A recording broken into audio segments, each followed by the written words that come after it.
הנה 4 סוגי תוכן שאתם צריכים לפרסם במדיה החברתית אם אתם באמת רוצים להצליח. 1. תוכן לימודי.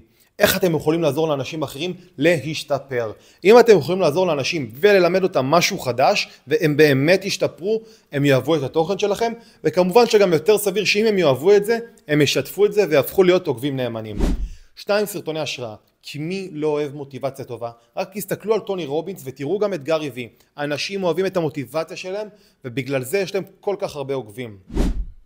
מספר 3, הנאה. האנשים משתמשים במדיה החברתית כי הם אוהבים תוכן בידורי שגורם להם להנאה. אם התוכן שלכם משעמם ויבש כמו זה, אז אף אחד לא הולך לעקוב אחריכם, אז תעשו את זה מבדר. וכמובן, אחרון חביב, מספר 4, סרטוני המראה. אז זה שקיבלתם את כל העוקבים ואת כל הצפיות והמעורבות ברשתות החברתיות זה נהדר, אבל אם אף אחד מהם לא מומר להיות לקוח זה לא משנה. אז תדברו על המוצרים והשירותים שלכם בין 5 ל-10% מהזמן ותקדמו את העסק שלכם. אם לא תעשו את זה, לעולם לא יהיו לכם המרות ולקוחות חדשים מהרשתות החברתיות.